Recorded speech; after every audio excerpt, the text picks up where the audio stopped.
She was under his desk, not where a boss should be, not where anyone expected the director of a prestigious downtown art gallery to end up on a quiet Thursday afternoon.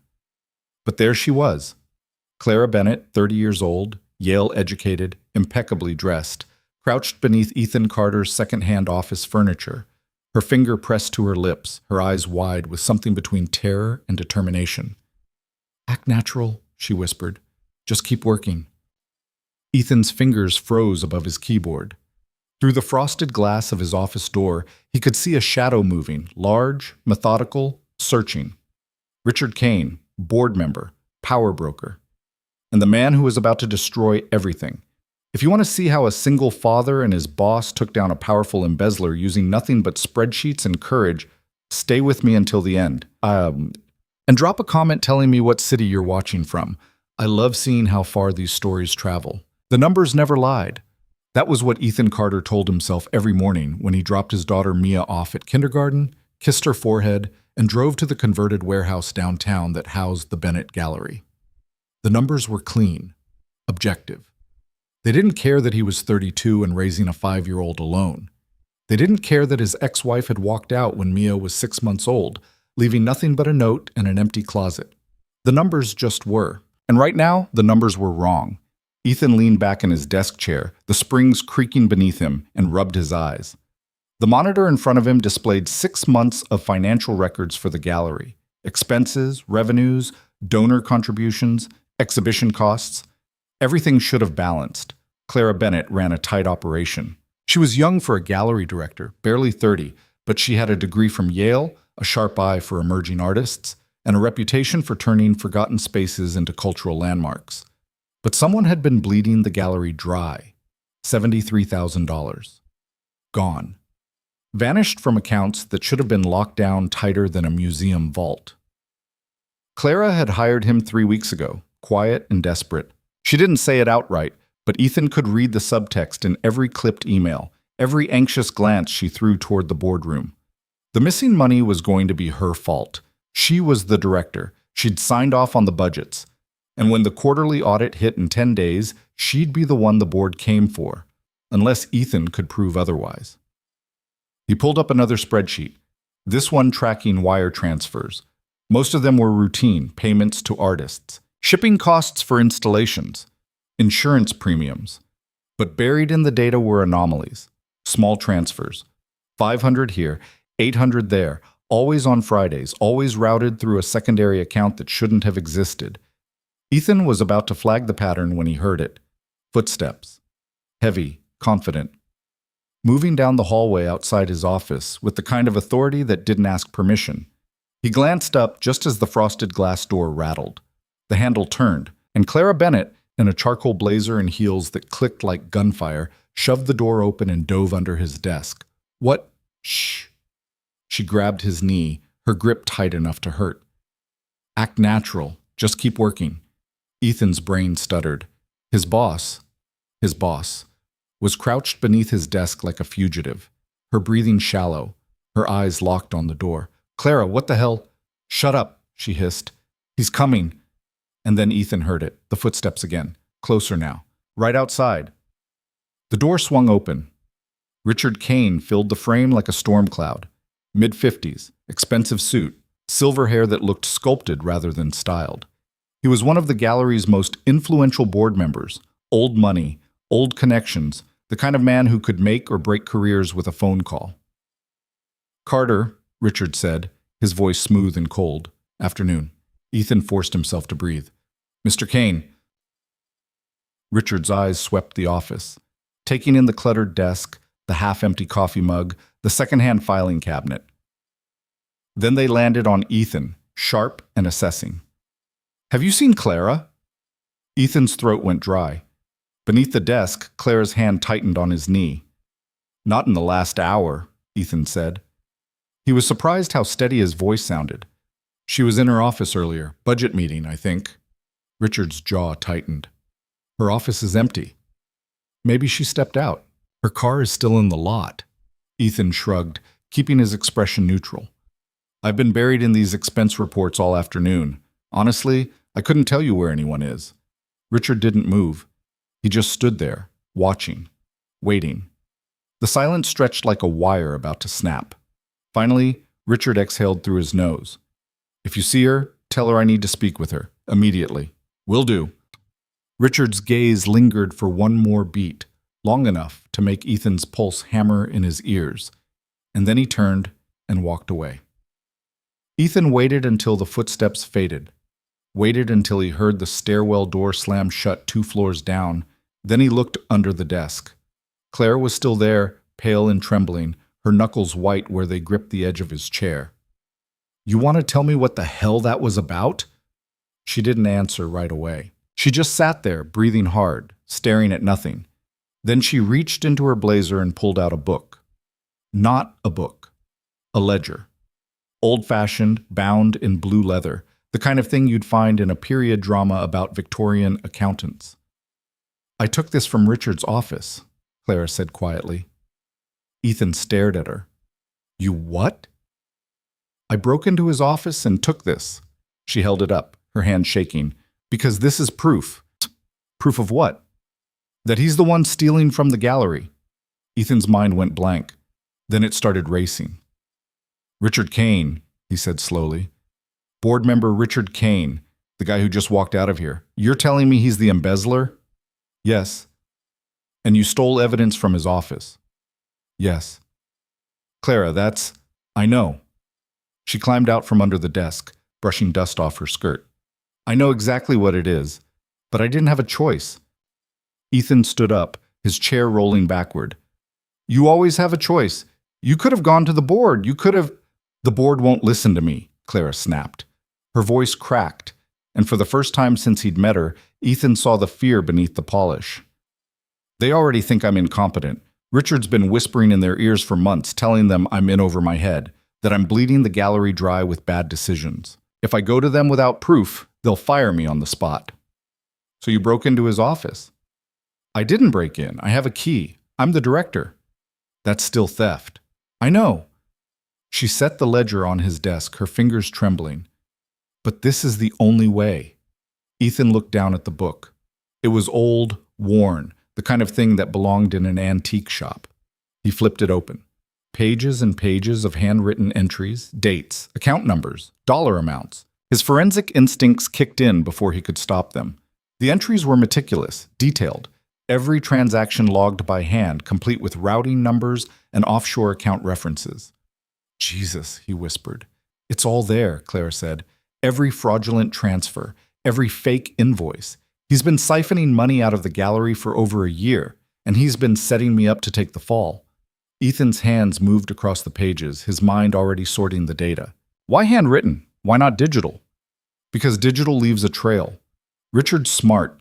He kept the real records offline, locked in his personal office. I only found it because I went looking." "And now he knows it's missing." Clara's face went pale. "Yes."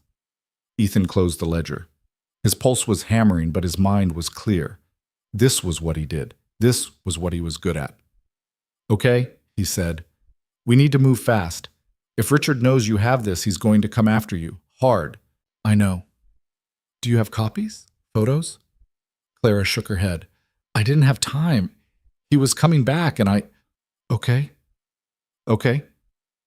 Ethan grabbed his phone. "First thing we do is document everything, every page, every entry. We're going to photograph this ledger front to back, and then we're going to compare it to the gallery's digital records." "Can we do that?" "I can do that. That's literally my job." Clara exhaled, some of the tension leaving her shoulders. "Ethan, Don't thank me yet." He pulled out his phone and started snapping pictures of the first page. "This is going to get ugly. If Richard realizes we're onto him, he's going to burn everything. And if he's as connected as you say, he'll have lawyers, accountants, maybe even people on the board in his pocket." "I know." "And if we screw this up, you're going to lose your job. I might lose mine. Hell, we could both end up in court." Clara met his eyes. "I know." Ethan held her gaze for a long moment. Then he nodded. "All right," he said. "Let's take this bastard down." They worked through the night. Ethan sent Clara home at midnight, partly because she looked like she was about to collapse, partly because he needed space to think. She didn't argue. She just handed him the ledger, squeezed his shoulder, and left. Ethan locked the office door behind her and got to work. The ledger was a roadmap. Every entry was a breadcrumb leading back to Richard Kane. But breadcrumbs weren't enough. Ethan needed proof. Hard, undeniable, courtroom-ready proof. He pulled up the gallery's financial records and started cross-referencing. The first entry in the ledger was dated 14 months ago. A wire transfer for $1,200 routed to an offshore account in the Cayman Islands. The memo line read, "Consulting fee." Ethan searched the gallery's digital records, found the matching transaction, same date, same amount. But the memo line in the official record read, "Exhibition materials." He flagged it and moved on. The second entry, $1,800, routed to the same offshore account. Ledger memo, "Consulting fee." Official record, "Artist stipend." Flagged. Third entry, $2,200. Same pattern. Flagged. By 3 a.m, Ethan had identified 37 fraudulent transactions totaling nearly $60,000. Every single one matched an entry in Richard's handwritten ledger. But it still wasn't enough. The ledger proved that someone was stealing. It didn't prove that someone was Richard. Ethan leaned back in his chair, his eyes burning. He needed a smoking gun. Something that tied Richard Kane directly to the offshore account. He grabbed his coffee, cold and bitter, and pulled up the gallery's network logs. Every computer in the building was connected to the same server. Every login, every file access, every email was tracked. It was standard procedure for a nonprofit handling donor money. Ethan scrolled through the logs searching for patterns, and then he found it. A login, dated 6 weeks ago. User, Arcane. Device, personal tablet. IP address, external. Richard had accessed the gallery's financial system from outside the building. Ethan's pulse quickened. He cross-referenced the timestamp with the ledger. The login occurred at 11:47 p.m. on a Friday. 15 minutes later, a wire transfer for $3,000 was initiated from the gallery's operating account to the offshore account in the Caymans. Bingo. Ethan pulled up the transfer details. The transaction had been authorized using Clara's credentials, but the IP address didn't match her usual devices. It matched Richard's tablet. He'd stolen her login, used it to authorize the transfers, and then logged them in his personal ledger to keep track. Ethan sat back, his heart pounding. He had him. The next morning, Ethan walked into Clara's office and dropped a printed report on her desk. She looked up, bleary-eyed. "Did you sleep?" "No, read this." Clara picked up the report. Her eyes scanned the pages, transaction logs, network activity, IP addresses. Her face went from exhausted to stunned. "You matched the ledger to the network logs." Every fraudulent transfer was initiated from Richard's personal tablet. He used your credentials to authorize them, but the digital fingerprint is all his. Clara's hands shook as she flipped through the pages. "This is it. This is proof. It's enough to take to the board." "When?" "Now. Today. Before Richard has a chance to cover his tracks." Clara stood up, squaring her shoulders. For the first time in weeks, Ethan saw the steel beneath the polish. "Let's do it," she said. But before they could move, Ethan's phone buzzed. A text. From an unknown number. "Back off, or you'll regret it." Ethan's blood went cold. Clara saw his expression. "What?" He showed her the phone. Her face went pale. "He knows." "Yeah. What do we do?" Ethan's mind raced. Richard was escalating. That meant they were running out of time. "We go to the board," Ethan said. "Right now, before he can stop us." Clara nodded.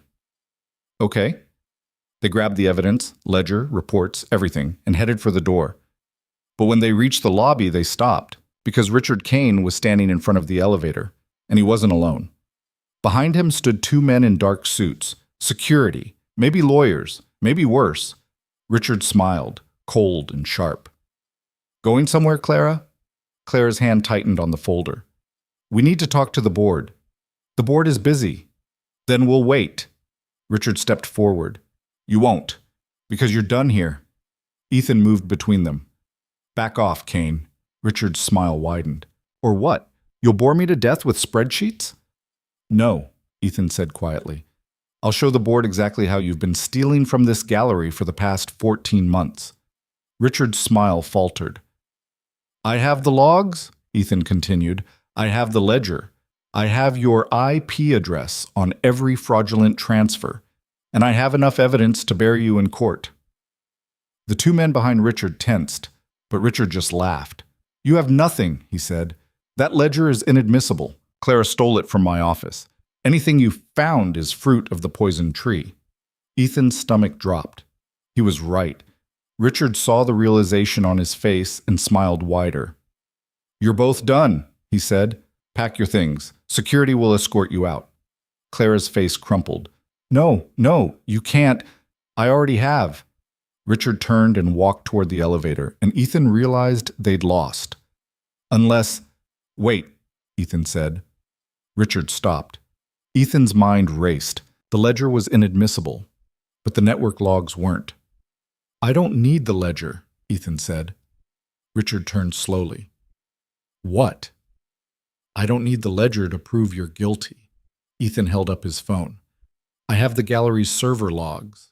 Every login, every transaction, every IP address, all legally obtained, all admissible. Richard's smile faded. And those logs prove that someone using your tablet initiated 37 fraudulent wire transfers using stolen credentials. Ethan stepped forward. So here's what's going to happen. You're going to step aside. We're going to walk into that boardroom, and we're going to show them exactly what you've done. Richard's face went white. Or, Ethan continued, we can call the police right now. Your choice. The silence stretched. Then Richard's lawyer leaned in and whispered something. Richard's jaw tightened. Finally, he stepped aside. Ethan and Clara walked past him, into the elevator, and up to the boardroom. And as the doors closed, Ethan saw Richard's reflection in the polished steel. The man looked like he'd seen a ghost. The boardroom was cold, sterile. 10 people sat around a long mahogany table, donors, investors, art collectors, people who moved millions with a phone call. Clara stood at the head of the table, Ethan beside her. She took a breath, and then she began. Clara's voice didn't waver as she began, but Ethan could see her hands trembling against the edge of the mahogany table. Ladies and gentlemen, thank you for convening on such short notice, she said. What I'm about to show you will be difficult to hear, but it's necessary. Margaret Holloway, the board's chair, a woman in her 70s with pearls and a reputation for crushing incompetence, leaned forward. Clara, we're very busy. Richard said this was urgent, but he also suggested you might be desperate, Clara cut in. Yes, I am desperate. Desperate to save this gallery from the person who's been destroying it from the inside. The room went silent. Margaret's expression hardened. That's a serious accusation. It's a serious crime. Clara nodded to Ethan. Ethan stepped forward and placed a thin folder on the table. Inside were printouts, network logs, transaction records, IP addresses. No mention of the ledger. Nothing inadmissible. For the past 14 months, Ethan began, his voice calm and clinical. Someone has been systematically embezzling funds from the Bennett Gallery. $73,000 routed through fraudulent wire transfers to an offshore account in the Cayman Islands. A board member named Douglas Chen, tech money, early 40s, sharp eyes, picked up one of the printouts. How do you know this? Because I traced every transaction. Ethan pulled up a document on the projector screen. Rows of data filled the white wall.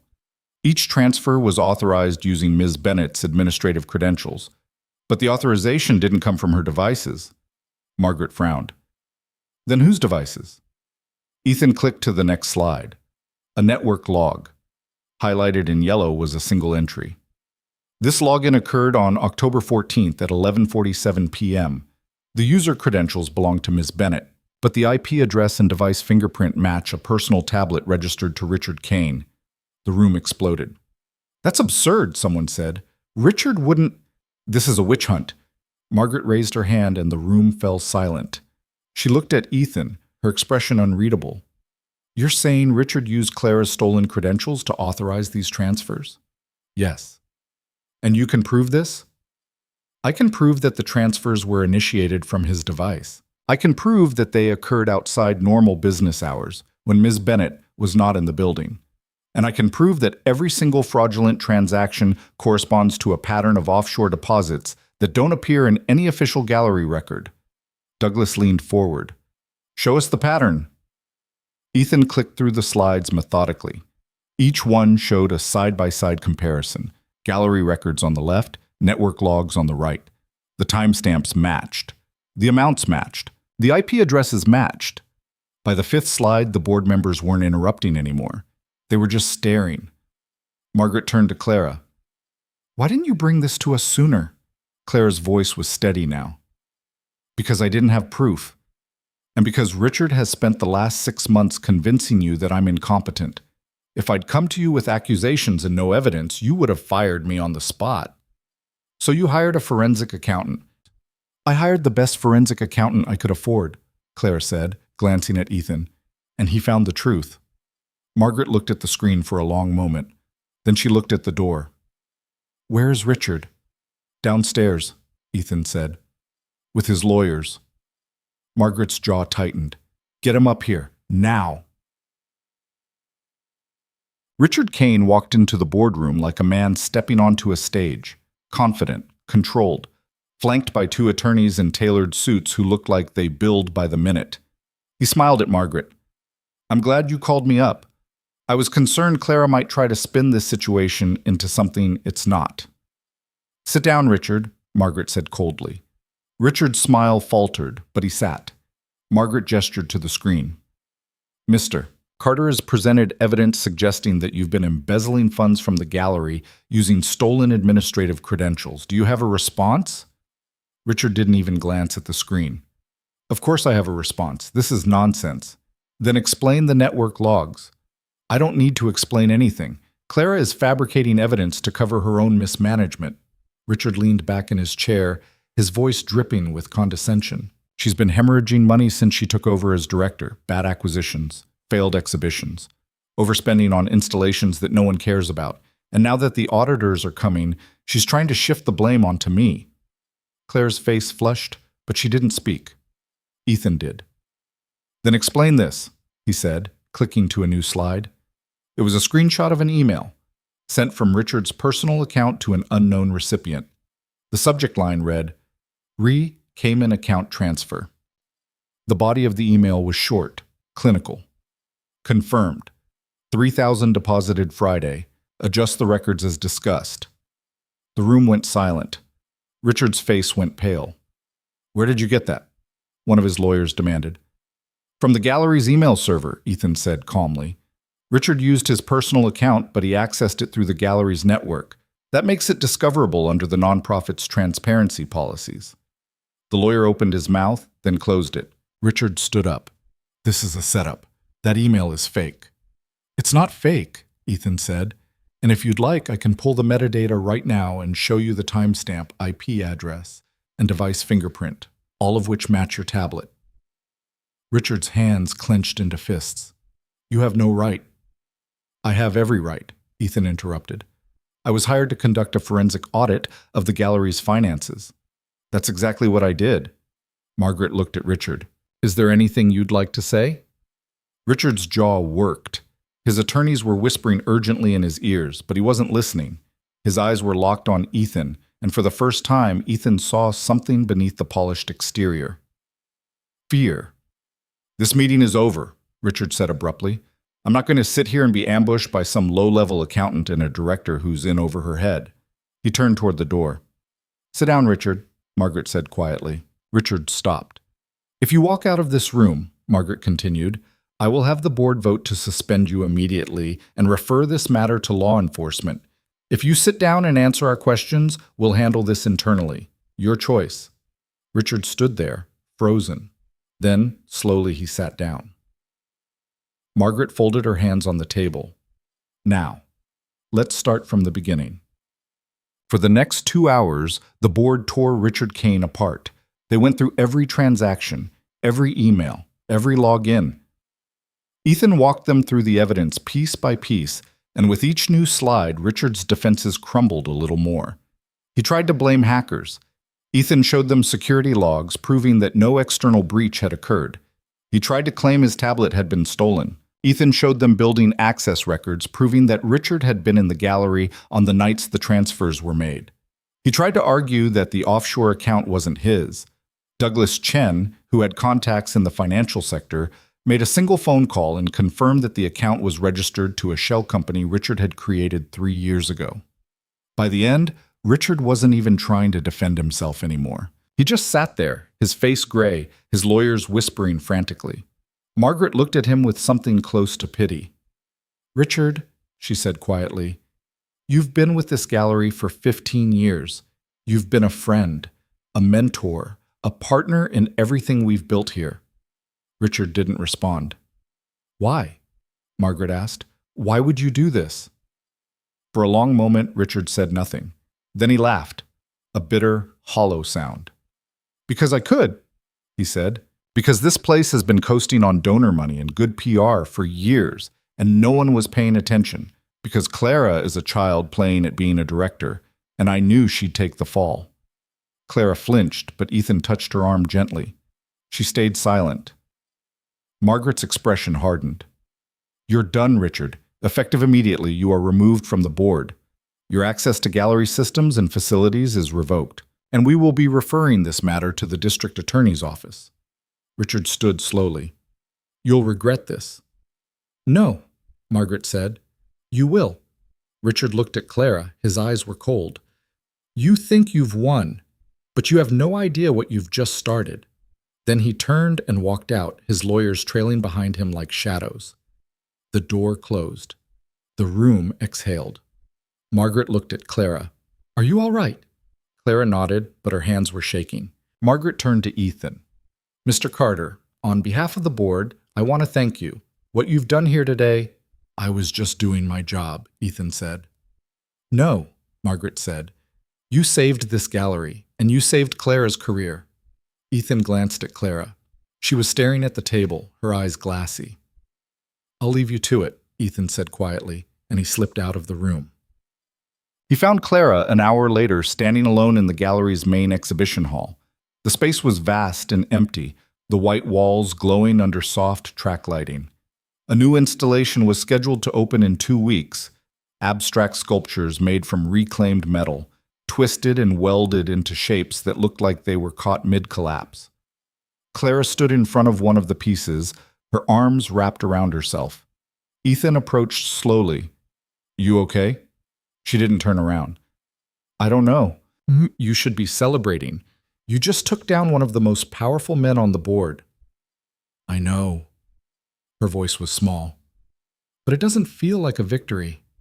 It feels like I barely survived." Ethan stood beside her. "You did survive. That's what matters. Because of you. Because you were brave enough to fight back." Clara laughed, but there was no humor in it. "Brave. I was terrified. I still am." "Of what?" She turned to face him. Her eyes were red. "Of what happens next." "Richard was right. I am in over my head. I've been faking it since the day I took this job, and now everyone knows it." "That's not true." "It is." She wiped her eyes. "I'm 30 years old, Ethan. I got this position because my mentor believed in me, not because I earned it.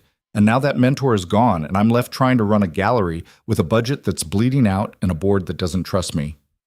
Ethan was quiet for a moment. Then he said, "Do you know why I took this job?" Clara looked at him. "Because I was paying you?" "Because I saw someone who cared." Ethan gestured to the sculptures. "You didn't have to hire me. You could have let the audit happen, let the board blame you, and walked away. But you didn't. You fought. And that tells me you're not faking it." Clara's lip trembled. "I don't feel like I'm fighting. I feel like I'm drowning." "Then let me help." She blinked. "What?" "Let me stay. Not just as a contractor. As part of your team. You need someone who understands the financial side. Someone who can rebuild the systems Richard destroyed." Ethan met her eyes. "Let me help you save this place." Clara stared at him. "You'd do that?" "I already am." She smiled, just a little. "You're a good person, Ethan Carter. I'm a single dad who needs a steady paycheck. Don't make me into a hero." Clara laughed. A real laugh this time. Too late. They stood there in the empty gallery, surrounded by broken metal sculptures that somehow looked like hope. And for the first time in weeks, Clara felt like she could breathe. But the victory didn't last. 3 days later, Ethan was in his office reviewing the gallery's donor files when his phone rang. Unknown number. He answered. Ethan Carter. A pause. Then a woman's voice, cool and professional. Mr. Carter, this is Jennifer Lawson with the District Attorney's Office. I'm calling regarding the Bennett Gallery fraud case. Ethan sat up. Yes, I provided evidence to the board. I'm aware. And I'm calling to inform you that we'll need you to testify. Of course. When? That depends. Mr. Kane's legal team has filed a motion to suppress the network logs you obtained. They're arguing that your access to the gallery's server was unauthorized and that any evidence derived from that access is inadmissible. Ethan's stomach dropped. That's insane. I was hired by the gallery to conduct a forensic audit. That's exactly what I did. I understand, but Mr. Kane's attorneys are claiming that you exceeded the scope of your contract and accessed private communications without proper authorization. I accessed the gallery's email server, not Richard's personal account. Everything I found was on the nonprofit's network. That may be true, but if the judge agrees with the defense, we'll lose the email evidence. And without that email, our case becomes significantly weaker. Ethan's mind raced. What do you need from me? I need you to document every step of your investigation, every access log, every authorization, every piece of evidence you collected. If we can prove that your audit was conducted legally and within the scope of your contract, we can defeat the motion. How much time do I have? The hearing is in 5 days. Ethan closed his eyes. I'll have it ready. Good. Because if we lose this motion, Richard Kane walks. The line went dead. Ethan sat there staring at his phone. Then he called Clara. She answered on the second ring. Ethan, we have a problem. They met in Clara's office an hour later. She listened as Ethan explained the situation, her face going paler with every word. They're trying to suppress the evidence, she said. Yes. Can they do that? If they convince the judge that I overstepped, yes. Clara stood and paced to the window. Outside, the city stretched out in grays and blues, indifferent to their crisis. What do we do? We proved that everything I did was legal. I need my contract. I need the board's authorization for the audit. And I need access logs showing that I only accessed systems I was authorized to access. I can get you the contract, but the board authorization... Clara hesitated. Margaret gave you verbal approval. There's nothing in writing. Ethan's heart sank. Nothing? She told me to hire you. She didn't put it in the minutes. Jesus, Clara. I know, I should have... She stopped, pressing her hands to her face. I wasn't thinking. I was just trying to survive. Ethan forced himself to breathe. Panic wouldn't help. Okay. We work with what we have. I'll document every access point, every login, every search query. If I can show that I stayed within the scope of a standard forensic audit, we might be able to argue that verbal authorization was sufficient. Clara lowered her hands. And if that's not enough? Ethan didn't answer, because they both knew what happened if the evidence was suppressed. Richard walked free. Clara's reputation was destroyed, and the gallery collapsed under the weight of scandal and debt. I won't let that happen, Clara said quietly. Clara, I won't. She turned to face him, and there was steel in her eyes. Richard tried to destroy me. He tried to destroy this gallery, and I am not going to let him win because of a technicality. What are you going to do? I'm going to talk to Margaret. I'm going to get her to put the authorization in writing, backdated if necessary. And if she won't, I'll go to every board member individually until someone does. That's risky. I don't care. Clara grabbed her coat. You saved me, Ethan. Now let me save you. She walked out before he could respond. Ethan sat alone in the office, surrounded by files and evidence and the weight of everything that could go wrong. And then he got to work. The next 4 days were a blur. Ethan worked 16-hour shifts, documenting every keystroke of his investigation. He pulled access logs, email timestamps, server records. He mapped out every piece of evidence and traced it back to its source, building a timeline that proved he'd never exceeded his authority. Clara, meanwhile, went to war with the board. Margaret was sympathetic but cautious. She agreed to draft a formal authorization letter, but she insisted it be reviewed by the gallery's attorneys first. That took 2 days. Douglas Chen was more direct. He told Clara that if the DA's case fell apart, the gallery would be sued into oblivion by Richard's lawyers, and he wasn't going to put his name on anything that could be used against him in court. Clara argued, begged, threatened to resign. Finally, on the 4th day, Douglas relented. He signed a letter stating that Ethan Carter had been granted full authority to conduct a forensic audit of the gallery's financial systems, including network logs and email communications. It wasn't perfect, but it was something. Clara brought the letter to Ethan's office at 9 p.m., her eyes hollow with exhaustion. "Will this work?" she asked. Ethan read the letter twice. "It's not as strong as I'd like, but combined with the access logs, it should be enough." Clara collapsed into a chair. "I can't believe we're still fighting this. Richard stole from us. The evidence is right there. Why does he get to keep challenging it?" "Because he has money and lawyers and a system that's designed to protect people like him." Clara closed her eyes. "I hate this. I know. I hate that we did everything right, and it still might not be enough." Ethan set the letter down. "It's going to be enough." "How do you know?" "Because I've spent the last 4 days making sure of it." He handed her a thick binder. "This is every piece of evidence we have, cross-referenced and documented. If the judge reads this, there's no way they suppress the logs." Clara opened the binder. Her eyes scanned the pages, hundreds of them, meticulously organized. "You did all this in 4 days?" "I had help." Ethan gestured to the empty coffee cups littering his desk. "A lot of help from caffeine." Clara laughed, and then, suddenly, she was crying. Ethan stood awkwardly, unsure what to do. "I'm sorry," Clara said, wiping her eyes. I don't know how to thank you." "You don't have to." "Yes, I do. You didn't have to do this. You could have walked away, but you stayed, and you fought for me, and Her voice broke. "I don't have anyone else, Ethan. My parents think this job is a waste of time. My friends don't understand why I care so much about a struggling gallery. But you believed me, and that means everything." Ethan sat down beside her. "You're going to be okay, Clara. Whatever happens tomorrow, you're going to be okay." She nodded, but she didn't look convinced. They sat there in the quiet office, surrounded by evidence and hope and the fragile belief that the truth might actually matter. And then Clara's phone buzzed. She glanced at the screen. Her face went white. "What?" Ethan asked. Clara turned the phone toward him. It was a news alert. Former Bennett Gallery board member Richard Kane found dead in apparent suicide. The words on the screen didn't make sense at first. Ethan read them twice, then 3 times, his brain refusing to process what his eyes were seeing. Richard Kane. Dead. Suicide. Clara's hand was shaking so badly she nearly dropped the phone. "This can't be real." Ethan grabbed his own phone and pulled up the news. The story was already everywhere. Local stations. National outlets.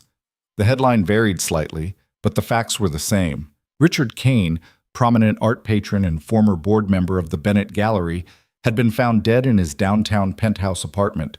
Preliminary reports suggested suicide. No foul play suspected. "Oh my God," Clara whispered. "Oh my God, this is my fault." "No," Ethan said immediately. "No, Clara, this is not. I exposed him. I destroyed his reputation. Her voice cracked. "He killed himself because of what I did." "He killed himself because he got caught," Ethan said firmly. "Because he committed fraud and knew he was going to prison. This is not on you." But Clara wasn't listening. She was staring at her phone, her face pale as paper, her breathing shallow and rapid. Ethan recognized the signs. Panic attack. He'd seen them before. His ex-wife used to get them, back when things were falling apart. "Clara," he said gently, "look at me." She didn't move. "Clara." He reached out and carefully took her hand. "Look at me." Slowly she raised her eyes. "You didn't do this," Ethan said. "Richard made his choices. All of them. You were just trying to protect yourself in the gallery. That's not a crime. That's not even wrong." "Then why does it feel like I killed him?" Because you're a good person. And good people feel guilt even when they shouldn't. Ethan squeezed her hand. But you need to listen to me. If you start blaming yourself for this, it will destroy you. And Richard doesn't deserve that power over you. Claire's eyes filled with tears. I don't know how to not feel this. Then feel it, but don't let it become the truth. She nodded, but Ethan could see she didn't believe him. His phone buzzed, a text from Jennifer Lawson, the prosecutor. I assume you've seen the news. We need to talk. Tomorrow morning. My office. Ethan showed Clara the message.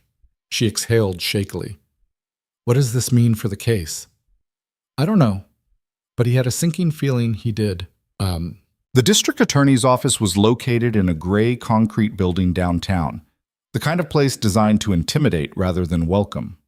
Ethan and Clara sat in a sterile waiting room, surrounded by lawyers and defendants and the low hum of fluorescent lights. Jennifer Lawson appeared exactly on time. She was in her early 40s, with short, dark hair and eyes that looked like they'd seen every lie the world had to offer. Mr. Carter, Miss Bennett, thank you for coming.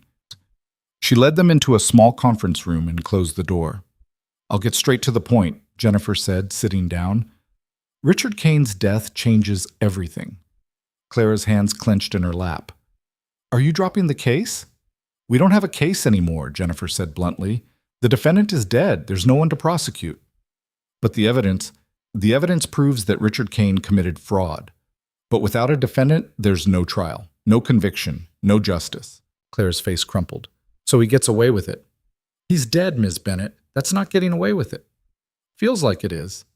Jennifer's expression softened slightly. I understand, but legally, there's nothing more we can do. The case is closed. Ethan leaned forward. What about restitution? The gallery lost $73,000. Can we recover that from Richard's estate?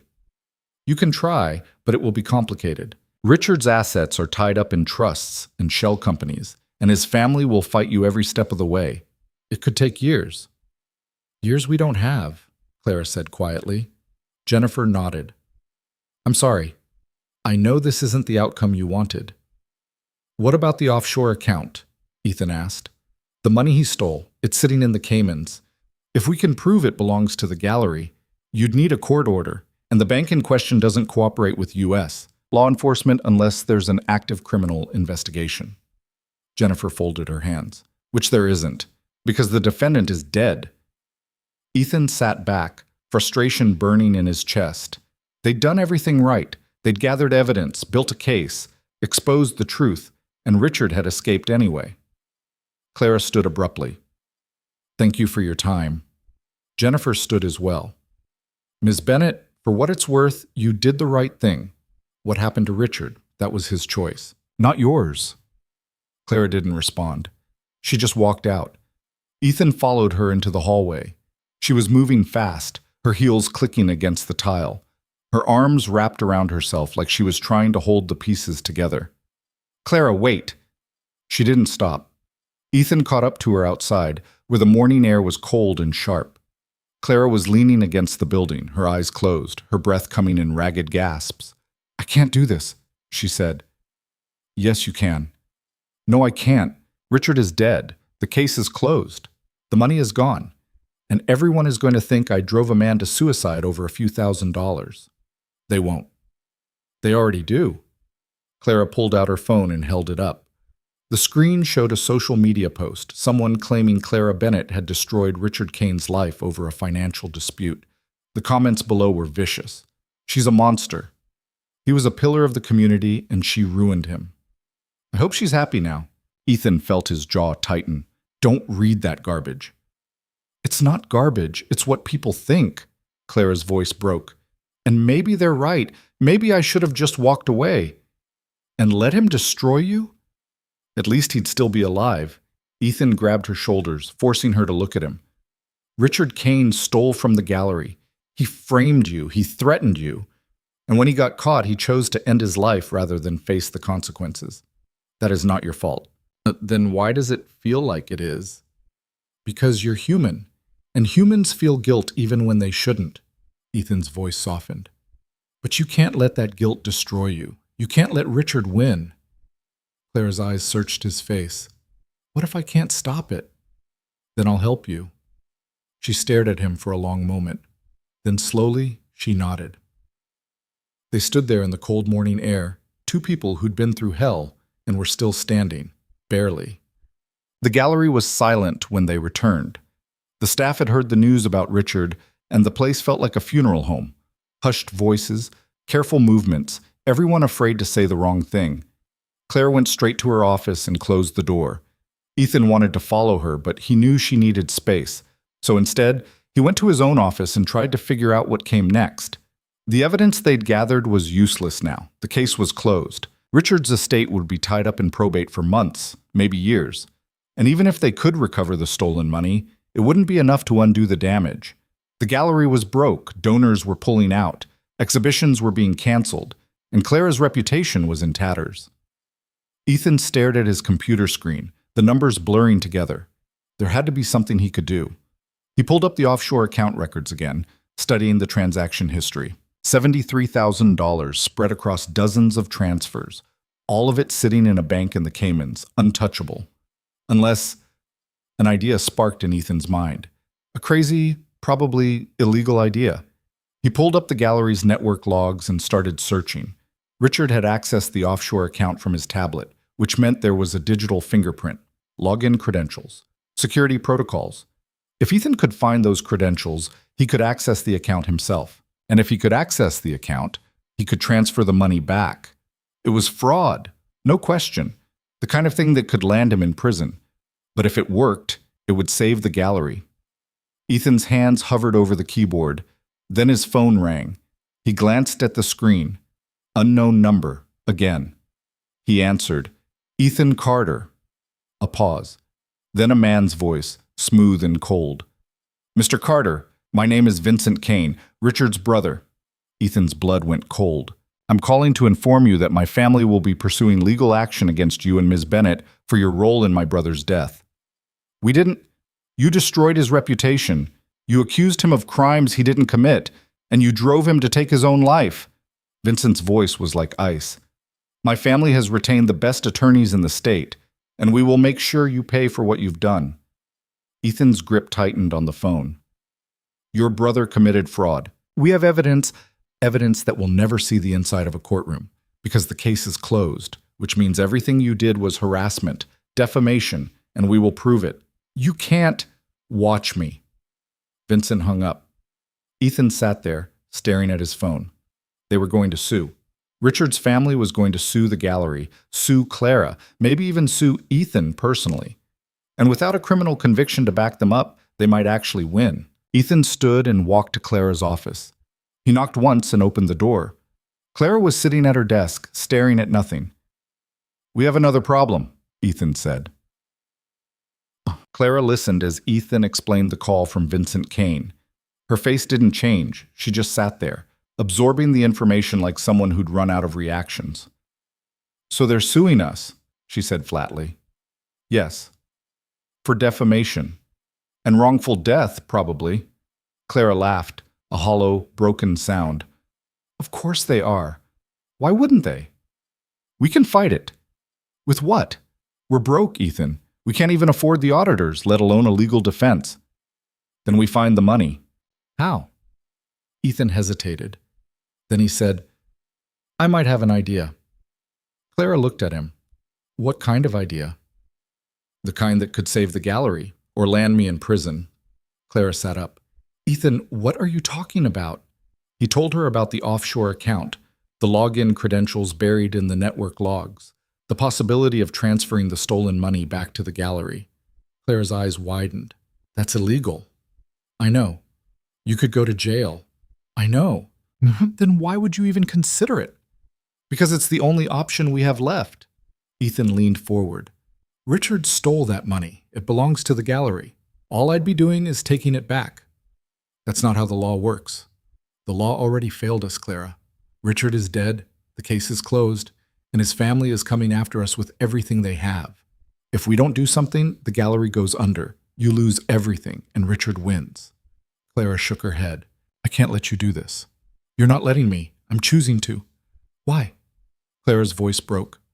Why would you risk everything for a gallery you barely know and a boss you've worked with for 3 weeks? Ethan was quiet for a moment. Then he said, because it's the right thing to do. That's not good enough. It's the only reason I have. Clara stared at him, tears streaming down her face. You're insane. Probably. And if you get caught, I'll lose you too. Then I won't get caught. Clara pressed her hands to her face. I don't know what to do. You don't have to do anything. This is on me. No, it's not. If you do this, we're in it together. Ethan shook his head. Clara, I'm serious. She lowered her hands, and there was steel in her eyes. If you're going to commit fraud to save this gallery, then I'm going to help you. Because you're right, the law failed us, and I'm not going to let Richard's family destroy everything we've built. Ethan studied her face. She meant it. Okay, he said. Then we do this together. Clara nodded. What do you need? Time and access to the server room. You have both. Ethan stood. Then let's get to work. Hanag. They waited until the gallery closed, until the staff went home and the building was silent. Then Ethan and Clara descended into the basement where the server room hummed quietly in the dark. Ethan pulled up the network logs on his laptop, searching for the access point Richard had used. It took him 20 minutes to find it, a login session from October when Richard had accessed the offshore account through the gallery's VPN. The credentials were encrypted, but Ethan had tools for that. He ran a decryption script, watching as the code peeled back layers of security. Clara stood beside him, her arms wrapped around herself. How long will this take? Depends. Could be minutes, could be hours. And if it doesn't work, then we're out of options. The script ran. Lines of code scrolled across the screen, faster than Ethan could read. And then it stopped. A password appeared on the screen. 16 characters, random, unguessable. That's it, Ethan breathed. He opened a new browser window and navigated to the Cayman Bank's website, entered the account number from Richard's records. Then the password. The screen loaded. And there it was. An account balance, $73,218. Clara gasped. Oh my God! Ethan's hands were shaking. Okay, now we transfer it. To where? The gallery's operating account. Won't that raise red flags? Not if we make it look like a donor contribution. Ethan pulled up the gallery's account information. I'll route it through a shell company, make it look like an anonymous donation. Can you do that? I'm about to find out. Ethan's fingers moved across the keyboard, setting up the transfer. Account numbers, routing codes, memo lines. His heart was pounding so hard he could barely think. One wrong move and this whole thing collapsed. He double-checked everything, triple-checked. Then he hovered his cursor over the submit button. Last chance, he said to Clara. If we do this, there's no going back. Clara looked at the screen, at the number that represented everything Richard had stolen. Do it, she said. Ethan clicked the button. The screen went white. Loading, and then transfer complete. Ethan stared at the confirmation message, his breath caught in his throat. Clara grabbed his shoulder. Did it work? Ethan pulled up the gallery's bank account. The balance had jumped by $73,000. It worked, he whispered. Clara let out a sob, half relief, half disbelief. Oh my God, it actually worked. Ethan closed the laptop, his hands still shaking. We need to cover our tracks. Delete the access logs. Make sure no one can trace this back to us. How long will that take? An hour, maybe 2. Clara nodded. Then let's do it. They worked through the night, erasing every digital fingerprint they'd left behind. Ethan deleted the VPN logs, the decryption scripts, the browser history. He scrubbed the server records until there was no evidence they'd ever accessed the offshore account. By the time they finished, the sun was rising. Clara stood and stretched, wincing. Do you think we're safe? I think we're as safe as we can be. What if someone finds out? Then we deal with it. Ethan looked at her. But until then, we don't talk about this. Not to anyone. Not ever. Clara nodded. Agreed. They left the server room and walked back upstairs into the gallery's main hall. The The morning light was streaming through the windows, illuminating the sculptures and paintings and empty spaces waiting to be filled. Clara stopped in the middle of the room and looked around. "We saved it," she said quietly. "Yeah," Ethan said. "We did." Clara turned to him, and there were tears in her eyes. "Thank you." "Don't thank me yet. We still have Vincent Kane to deal with." "I know, but right now I just want to feel like we won." Ethan smiled. "Then feel it." Clara laughed, and for the first time in weeks, it sounded real. Shit. The next few days passed in a blur of nervous anticipation. Ethan and Clara waited for someone to notice the transfer, for the bank to flag it, for the authorities to come knocking. But nothing happened. The money sat in the gallery's account, unremarked and unchallenged. Margaret called an emergency board meeting to discuss the gallery's financial situation. Clara presented the anonymous donation, and the board accepted it without question. They were too relieved to ask where it had come from. With the money restored, Clara was able to pay off the gallery's debts, rehire the staff who'd been let go, and start planning new exhibitions. The gallery was saved. But the threat from Vincent Kane hadn't disappeared. 1 week after the transfer, Clara received a letter from Vincent's attorneys. It was 30 pages long, dense with legal jargon, but the message was clear. Vincent Kane was suing Clara Bennett and the Bennett Gallery for defamation, intentional infliction of emotional distress, and wrongful death. He was seeking $10 million in damages. Clara read the letter in her office, her hands shaking. Ethan found her there an hour later, staring at the wall. "They're serious," she said. "I know.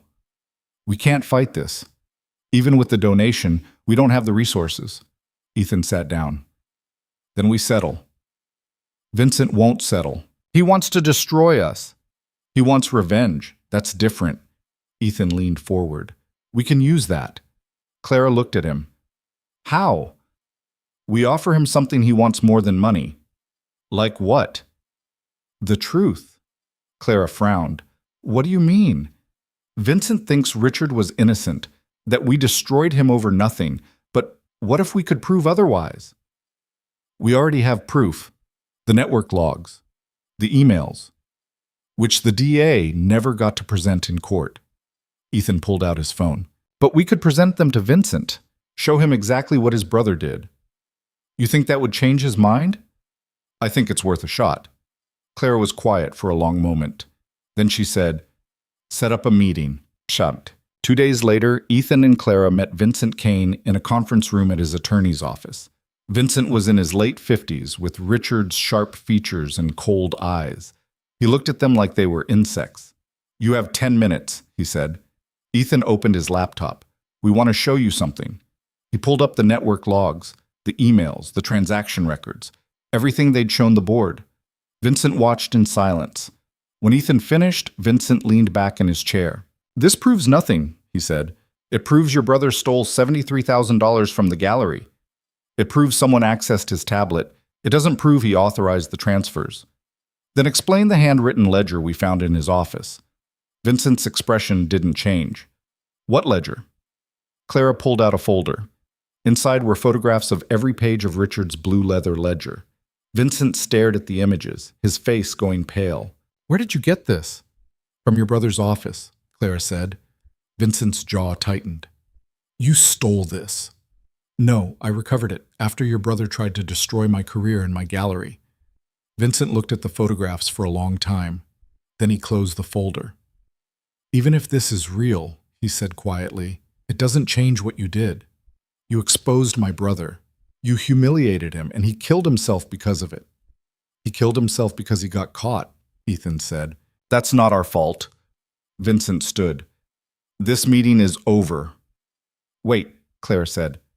"Please." Vincent stopped. "I'm sorry your brother is dead," Clara said. Her voice was shaking, but she held Vincent's gaze. "I'm sorry he felt like suicide was his only option, but I'm not sorry for exposing what he did. Because if I hadn't, he would have destroyed me, and the gallery, and everyone who worked there." Vincent's expression softened, just slightly. "You really believe that?" "I know it." Vincent looked at her for a long moment. Then he picked up the folder. I'll think about it, he said, and he walked out. 3 days later, Claire received another letter from Vincent's attorneys. She opened it with trembling hands, expecting another legal assault, but instead, it was a settlement offer. Vincent was dropping the lawsuit. In exchange, Claire would issue a public statement acknowledging Richard's contributions to the gallery and expressing regret over the circumstances of his death. No admission of guilt, no financial penalty, just words. Clara read the letter twice, hardly daring to believe it. Then she called Ethan. He's dropping the suit, she said. Ethan exhaled. Thank God. I have to make a public statement. Can you do that? Clara thought about it. About Richard, about everything he'd done, about the fear and anger and guilt she'd been carrying for weeks. Yeah, she said, I can do that. The statement was released the next day. Clara acknowledged Richard's years of service to the gallery, expressed sorrow over his death, and emphasized the importance of financial accountability in nonprofit organizations. It was carefully worded, diplomatic, true enough to satisfy Vincent without undermining the evidence against Richard. The media coverage was brutal for a few days, but eventually the story faded, and the gallery moved on.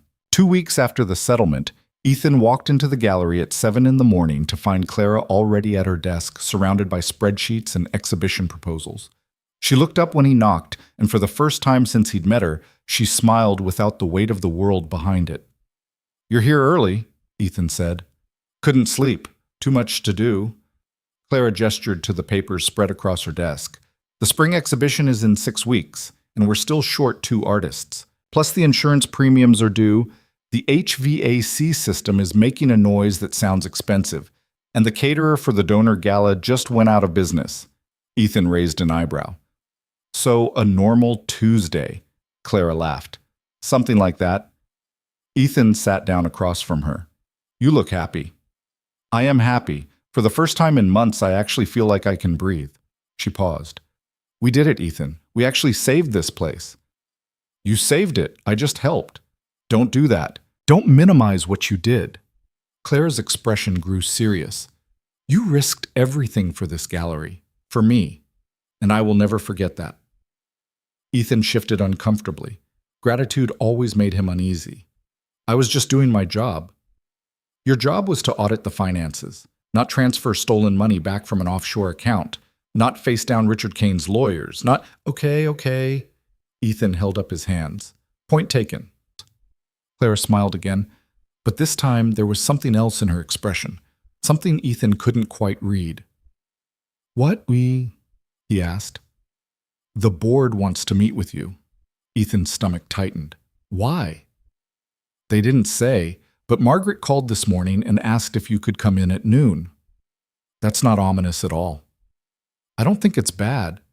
She sounded pleased, actually. Ethan wasn't convinced. In his experience, board meetings were never good news, but he nodded anyway. All right, I'll be there. The boardroom felt different this time, less hostile, less like a courtroom. Margaret sat at the head of the table with Douglas Chen and 3 other board members Ethan vaguely recognized from the last meeting. Clara sat to Margaret's right, her hands folded neatly in front of her. Margaret gestured to an empty chair. Mr. Carter, thank you for joining us. Ethan sat down, trying to read the room. No one looked angry, but no one looked particularly warm either. I'll get straight to the point, Margaret said. The board has been reviewing the gallery's financial situation, and we've been discussing how to move forward in light of recent events. Ethan nodded, saying nothing. Your forensic work exposed a significant fraud that could have destroyed this institution, Margaret continued. Your diligence, your expertise, and frankly your courage saved the Bennett Gallery, and the board would like to formally recognize that. Ethan blinked. I appreciate that, but we'd also like to offer you a permanent position, Douglas interrupted. Chief Financial Officer, full-time, with benefits and a salary commensurate with the role's responsibilities. The room went silent. Ethan stared at them. You want me to be the CFO? Yes, Margaret said. The gallery needs someone who understands nonprofit finance, who can rebuild the systems Richard dismantled, and who has proven they'll put the institution first. That's you. I'm a forensic accountant. I work contracts. I don't— You work contracts because you need flexibility for your daughter, Clara said quietly. But what if we could give you both? A stable position with flexible hours, health insurance, retirement benefits, everything you need to take care of Mia and still do work that matters. Ethan looked at her, then at the board members. They were all watching him, waiting. This is a nonprofit, he said slowly. You can't afford to pay me what I make as a consultant. We can't match your consulting rate, Margaret admitted. But with the anonymous donation and the restructured budget, we can offer you a competitive salary, $65,000 a year to start, with performance reviews every 6 months. Ethan did the math in his head. It was less than he made consulting, but not by much. And the benefits, health insurance alone would save him thousands. Why me? He asked. You could hire someone with a finance degree, someone who's done this before. We could, Douglas said, but we'd rather hire someone we trust, someone who's already proven they'll fight for this gallery. Margaret leaned forward. Mr. Carter, I've been on this board for 20 years. I've seen directors come and go. I've seen scandals and triumphs and everything in between. And in all that time, I've never seen anyone do what you did. You didn't just solve a problem. You saved a life's work. Ethan felt something tighten in his chest. He thought about Mia, about the stability this job could give her, about health insurance and retirement plans, and not having to scramble for the next contract. He thought about Clara, sitting across from him, her eyes hopeful. He thought about the gallery itself, the sculptures and paintings and empty spaces waiting to be filled with something beautiful. Can I think about it? He asked. Margaret smiled. Of course. Take a few days. Talk it over with your daughter, and let us know. Ethan picked Mia up from kindergarten that afternoon, and they drove to the park near their apartment. It was cold, but the sun was out, and Mia wanted to swing. Ethan pushed her, watching her legs kick out as she soared higher. Higher, Daddy. Any higher, and you'll fly away, Mia giggled. I want to fly away. Ethan smiled, but his mind was elsewhere. He was thinking about the job offer, about what it would mean to say yes. Daddy? Mia's voice pulled him back. Yes, sweetheart? Why do you look sad? Ethan stopped pushing and came around to face her. I'm not sad. I'm just thinking. About what? About work. Mia scrunched up her nose. Work is boring. Sometimes, but sometimes it's important. Is your work important? Ethan crouched down so he was eye level with her. I think so. I help people who are in trouble. I make sure bad people don't get away with doing bad things. Mia considered this. Like a superhero? Ethan laughed. Not quite, but kind of. Then you should keep doing it. What if it means I have to work at the same place every day? Instead of different places? Mia shrugged. I go to the same school every day. It's okay. What if it means I have less time to spend with you? Mia's face grew serious. She reached out and put her small hand on his cheek. Daddy, you're always with me, even when you're at work. Ethan felt his throat tighten. Yeah? Yeah. Because you love me, and I love you. So we're always together. Ethan pulled her into a hug, pressing his face into her hair. She smelled like crayons and apple juice and everything good in the world. You're pretty smart for a 5-year-old, he said. I know, Mia said seriously. Ethan laughed and set her back on the swing. All right, one more time, and then we're getting hot chocolate. With marshmallows? With marshmallows. Mia squealed and kicked her legs, and Ethan pushed her higher. He'd already made his decision. The next morning, Ethan walked into Clara's office and closed the door. She looked up from her computer. Did you think about it? Yeah. And? I want to say yes, but I need something first. Clara straightened. What? Transparency. Complete transparency. If I'm going to be the CFO, I need full access to everything. Every account, every donor record, every contract. No secrets, no locked doors.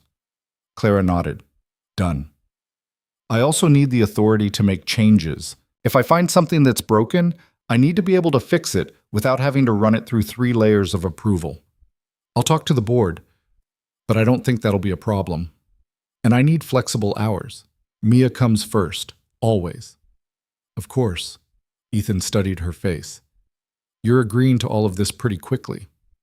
Because I trust you and because I know what you're capable of. Clara stood and extended her hand. So is that a yes? Ethan looked at her hand, then he shook it. Yeah, he said. It's a yes. Clara's face broke into a wide smile. Welcome aboard, Mr. Carter. The transition was smoother than Ethan expected. The board formalized his position, and within a week, Ethan had moved from his cramped contractor's office to a proper workspace on the second floor with windows that overlooked the gallery's sculpture garden. He spent the first 2 weeks rebuilding the financial systems Richard had corrupted. New protocols, new safeguards, two-factor authentication on every account, mandatory audits every quarter. Clara gave him free rein and Ethan used it. He renegotiated contracts with vendors, streamlined the budget, and identified 3 grants the gallery was eligible for but had never applied to. By the end of the month, the gallery's finances were in better shape than they'd been in years, but the work wasn't without complications. One afternoon, Ethan was reviewing donor records when he found an anomaly. A recurring donation of $5,000 a month from a donor listed only as anonymous benefactor. The donations had started 3 months before Richard's fraud was discovered, and they'd continued even after his death. Ethan pulled up the transaction history. The payments came from a trust account registered in Delaware. No names, no contact information, just a bank routing number. He cross-referenced the routing number with the gallery's other accounts. Nothing. He ran it through a financial database he had access to from his consulting days. Still nothing. The account was a ghost, completely untraceable. Ethan stared at the screen, his instincts prickling. $5,000 a month. $60,000 a year. From a donor who didn't want to be identified. It could be legitimate. Plenty of wealthy donors preferred anonymity, but it could also be something else. Ethan printed the records and took them to Clara. She was in the gallery's main hall, reviewing the placement of a new installation, a series of metal sculptures that looked like frozen waves. Clara, we need to talk. She turned, her expression shifting from relaxed to concerned in an instant. What's wrong? Ethan handed her the printout. Do you know anything about this donor? Clara scanned the page. Anonymous benefactor? No, I assumed it was someone who wanted to support the gallery without publicity. Why? Because the account is completely untraceable. No name, no contact, no history. So, in my experience, people who go to this much trouble to hide their identity are either hiding from the IRS or hiding something worse. Clara frowned. You think it's dirty money? I think it's worth investigating. Ethan, we can't afford to turn away donors, especially not donors giving us $5,000 a month. I'm not saying we turn them away. I'm saying we figure out who they are. Clara bit her lip. And if we don't like what we find, then we return the money. Clara looked at this printout again. Then she sighed. All right, do what you need to do. Ethan spent the next 3 days digging into the anonymous benefactor. He traced the trust account back to a law firm in Delaware, then to a shell company registered in Nevada, then to another shell company in Wyoming. It was a maze designed to obscure the source, but every maze had an exit. Finally, Ethan found it. Buried in the Wyoming company's incorporation documents was a single name, Vincent Kane. Ethan stared at the name, his stomach sinking. Richard's brother. The man who'd threatened to sue them into oblivion. The man who'd dropped the lawsuit only weeks ago. He was the anonymous benefactor. Ethan printed the documents and went straight to Clara's office. She looked up as he entered. Please tell me you found something good. I found something. I don't know if it's good. He handed her the papers. Clara read them, her face going pale. Vincent Kane. Yeah. Why would he be donating to the gallery? I don't know, but I'm going to find out. Clara grabbed his arm. Ethan, no. If you confront him, I'm not going to confront him. I'm going to ask him. That's the same thing. No, it's not. Ethan pulled out his phone. I'm calling him right now. Clara looked like she wanted to argue, but she didn't. She just watched as Ethan dialed. Vincent answered on the third ring. Mr. Carter, I wasn't expecting to hear from you. We need to talk, Ethan said, about the donations. A pause. I see you've been doing your homework. Why are you giving money to the gallery? Vincent was quiet for a moment. Then he said, because my brother destroyed it, and I'm trying to fix what he broke. Ethan blinked. What? You showed me the evidence, Mr. Carter. The ledger, the emails, the transactions, and I looked into it, verified it. All of it was true. So you believe us? I believe my brother was a thief, and I believe he tried to frame Miss Bennett for his crimes. Vincent's voice was heavy. I also believe I owe you both an apology, and since words are cheap, I decided to pay it in cash. Ethan didn't know what to say. The donations will continue, Vincent said, for as long as the gallery needs them. Consider it restitution. Vincent, I don't want recognition. I don't want my name on a plaque. I just want to make this right. Vincent paused. My brother was a good man once, before the greed consumed him. I'd like to think he'd approve of this, even if he'd never admit it. Ethan looked at Clara, who was staring at him with wide eyes. Thank you, Ethan said quietly. Don't thank me. Just take care of that gallery. It's what my brother should have done. The line went dead. Ethan lowered the phone. Clara's voice was barely a whisper. What did he say? He's trying to make amends. For Richard. Clara sank into her chair. I don't know what to say. Neither do I. They sat there in silence, the weight of everything that had happened settling over them like snow. Finally, Clara said, Do we tell the board? No, Ethan said. Vincent wants to stay anonymous. We respect that. Clara nodded. Okay. The weeks passed. The spring exhibition opened to strong reviews and even stronger attendance. Donors began returning, reassured by the gallery's financial stability and Clara's leadership. Ethan settled into his role as CFO, balancing spreadsheets and school pickups, board meetings, and bedtime stories. It was exhausting, but it was also the most stable his life had been in years. Mia loved it. She loved that Daddy had a real job now, loved that they had health insurance and didn't have to worry about money every month. And Ethan loved watching Clara rebuild the gallery into something stronger than it had been before. She was relentless, courting new artists, launching community programs, partnering with local schools. One evening, after a particularly successful donor event, Ethan found Clara standing alone in the sculpture garden. The sun was setting, casting long shadows across the metal installations. You should be inside celebrating, Ethan said. Clara turned, a glass of wine in her hand. I needed air. It's been a long day. Good long or bad long? Good long, the best kind. She smiled. We raised 40,000 tonight. 40,000, Ethan. 6 months ago, I couldn't have imagined that. You did that, not me. We did it, together. Clara took a sip of wine. You know, when I hired you, I thought you were just going to fix my books and disappear. I never imagined... She stopped, her voice catching. What? I never imagined I'd find a partner. Ethan's chest tightened. Clara, I don't mean romantically, she said quickly. I just mean someone who believes in this place as much as I do. Someone who'll fight for it the way you have. I believe in you, Ethan said. The gallery is just the bonus. Clara's eyes glistened. You're a good man, Ethan Carter. I'm just a guy who's good with numbers.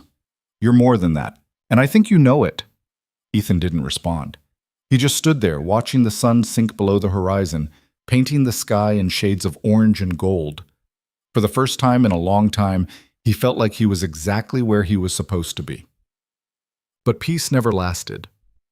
3 weeks later, Ethan was in his office when his phone rang.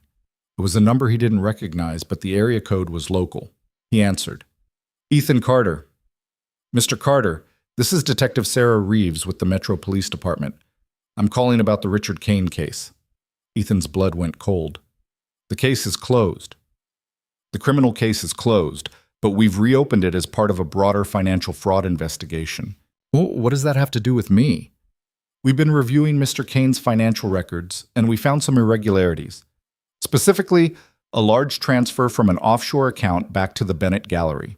A transfer that occurred after Mr. Kane's death. Ethan's heart was pounding. I don't know anything about that. Really? Because the transfer was initiated from the gallery's network, and according to our tech team, it was done by someone with forensic accounting expertise. Ethan's mouth went dry. I'd like to speak to a lawyer. That's your right, but I should tell you, Mr. Carter, that if you cooperate with our investigation, we can work something out. If you don't... Detective Reeves paused. Well, Fraud carries a prison sentence of up to 10 years. Ethan closed his eyes. I'll call you back. He hung up and sat there, staring at nothing. They knew. Somehow they'd traced the transfer, and now they were coming for him. He thought about Mia, about what would happen to her if he went to prison. He thought about Clara, about the gallery, and he thought about the choice he'd made that night in the server room. He'd known the risks. He'd known it could end like this, but he'd done it anyway, because it was the right thing to do. Ethan stood and walked to Clara's office. She was on the phone, but she saw his face and immediately hung up. What's wrong? The police know about the transfer. Clara's face went white. What? They traced it back to the gallery's network. They think I did it.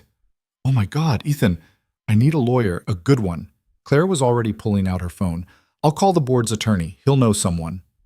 Clara, if this goes to trial, it won't. You don't know that. Then we'll figure it out, together. Clara grabbed his hands. I'm not letting you go down for this alone. You have to. If they find out you were involved, I don't care. Clara I said I don't care, said. Her voice was fierce. You saved this gallery. You saved me. And I am not going to let you face this alone. Ethan looked at her, this woman who'd been a stranger 6 months ago and was now the closest thing he had to family outside of Mia. Okay, he said quietly. Together. Clara nodded, her eyes bright with unshed tears. And together, they prepared for the fight of their lives. The lawyer Clara found was named Thomas Brennan, and he had the kind of face that had seen every variation of human desperation. 60 years old, silver hair, expensive suit that looked like it had been slept in. He met Ethan and Clara in a coffee shop 3 blocks from the gallery, away from prying eyes and curious staff. Tell me everything, Thomas said, pulling out a yellow legal pad. And I mean everything. Don't leave anything out because you think it makes you look bad. I can't help you if I don't know what I'm working with.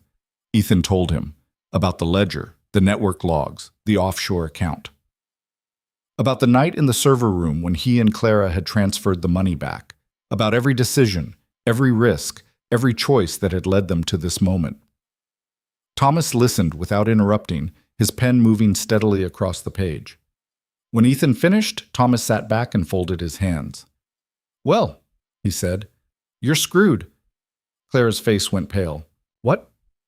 What you did is textbook computer fraud. Unauthorized access to a financial account, electronic transfer of funds, all across state lines, which makes it federal. The prosecutor could charge you with wire fraud, computer fraud, maybe even identity theft if they want to get creative. But the money belonged to the gallery, Ethan said. Richard stole it. We were just taking it back. That's not how the law works. You can't take justice into your own hands, even if you're morally right. Thomas tapped his pen against the pad. The question is whether the prosecution can prove you did it. They said they traced the transfer to the gallery's network. That's circumstantial. They can prove someone at the gallery accessed the account. They can't prove it was you specifically unless they have direct evidence. Like what? Like your fingerprints on the keyboard, your login credentials on the access logs, security footage of you in the server room. Thomas leaned forward. Did you leave any of that behind? Ethan thought back to that night. He'd been careful. He'd used Clara's administrative credentials, not his own. He deleted the access logs afterward, and the gallery's security cameras in the basement had been broken for months. No, Ethan said. I don't think so. You don't think so, or you know so? I know so. I covered my tracks. Thomas nodded slowly. Then here's what we do. You say nothing. Not to the police, not to the prosecutor, not to anyone. If they had solid evidence, they would have arrested you already. The fact that they're calling and asking questions means they're fishing. They want you to confess. And if I don't? Then they have to build a case without your cooperation, which, based on what you've told me, they can't do. Clara's hands were shaking. So we just wait? You wait, and you hope they don't find anything else. They waited. Days passed. Then a week. Ethan went to work, picked up Mia from school, cooked dinner, helped with homework. He tried to act normal, but every time his phone rang, his heart jumped into his throat. Clara was worse. She barely slept. She snapped at staff members over minor issues. She paced the gallery halls late at night, unable to sit still. You need to take care of yourself, Ethan told her one evening. I can't. Not until this is over. It might never be over. You have to find a way to live with the uncertainty. Clara laughed bitterly. Easy for you to say. You're not the one who convinced someone to commit fraud. I made my own choice. Because I put you in an impossible position. Ethan grabbed her shoulders, forcing her to look at him. Stop. You didn't force me to do anything. I knew the risks, and I chose to help you anyway. That's on me, not you. Clara's eyes filled with tears. If you go to prison, I'm not going to prison. You don't know that. Then I'll deal with it if it happens. But I'm not going to spend every day living in fear of what might be. Clara wiped her eyes. How are you so calm? I'm not calm. I'm terrified. But I have a 5-year-old daughter who needs me to hold it together, so that's what I do. Clara nodded, taking a shaky breath. Okay. I'll try. 2 weeks after the detective's phone call, Ethan received a letter. Not from the police. From Vincent Kane. He opened it in his office, his hands trembling slightly. The letter was handwritten in neat, precise script. Mr. Carter, I recently learned of the police investigation into the transfer from my brother's offshore account. I also learned that you are the primary suspect. I want you to know that I have retained counsel and am prepared to testify on your behalf if this matter goes to trial. I will state, under oath, that I authorized you to recover the stolen funds on behalf of my brother's estate as part of an informal restitution agreement. This is not entirely true, of course, but it is close enough to the truth to be defensible. And more importantly, it will keep you out of prison. You saved the Bennett Gallery. You exposed my brother's crimes. And you showed me evidence I did not want to see but needed to. Consider this my thanks. Vincent Kane.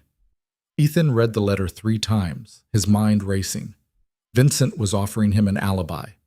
A way out. If Vincent testified that he'd authorized the transfer, the whole case collapsed. It became a private restitution agreement, not fraud. It was a lie. But it was a lie that would save him. Ethan picked up his phone and called Vincent. I got your letter, Ethan said. I thought you might. Why would you do this? You hated us. You were going to sue us into oblivion. That was before I knew the truth about my brother, Vincent said quietly, before I understood what he'd done, and what you'd sacrificed to make it right. This could backfire.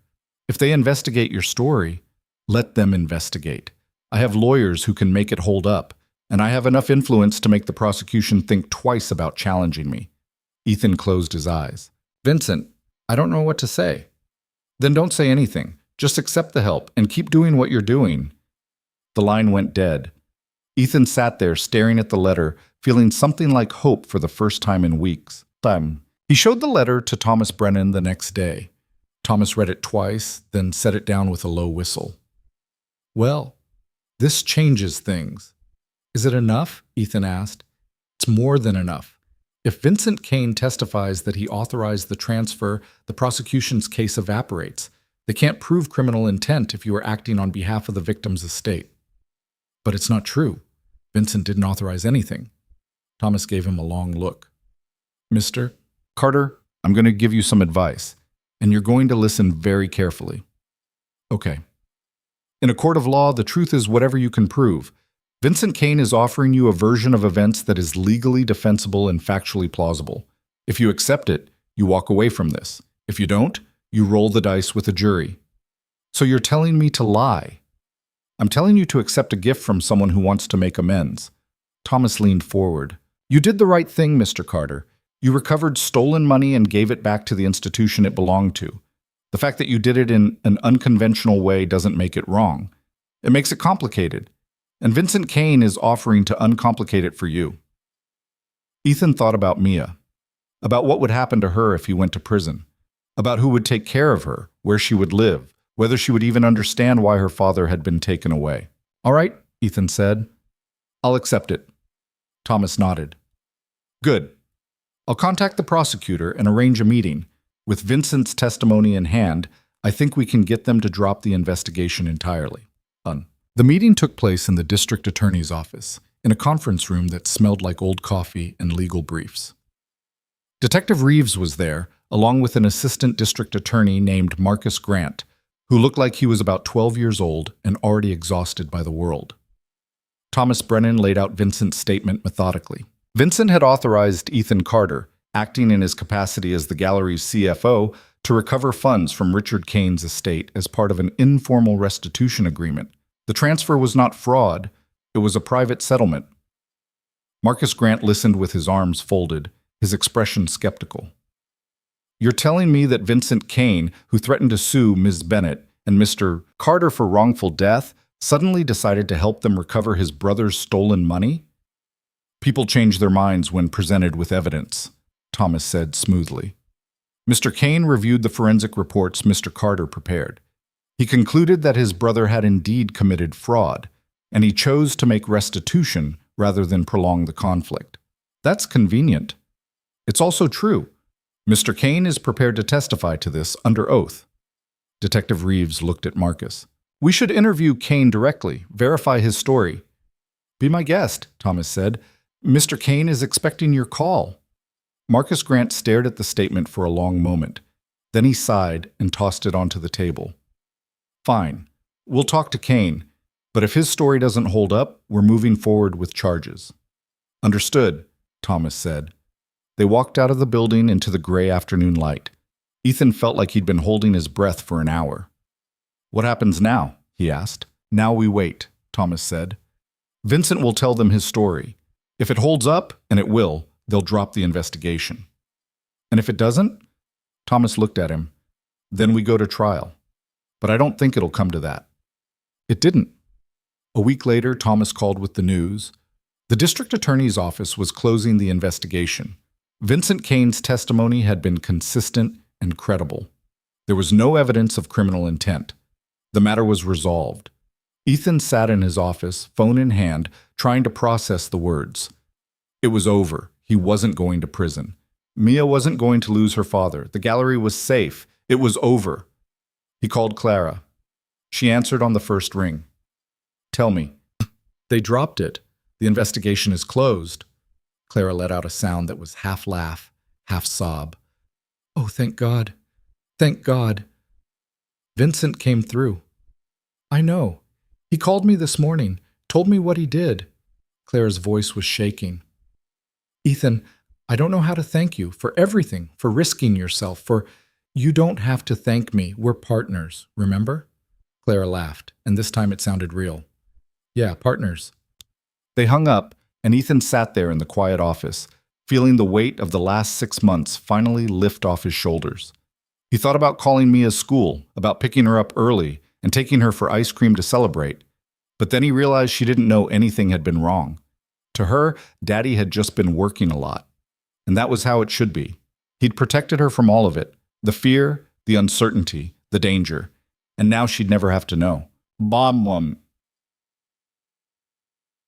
That evening, Clara insisted on taking Ethan out to dinner. Not at some fancy restaurant, but at a small Italian place 3 blocks from the gallery where the pasta was homemade and the wine was cheap.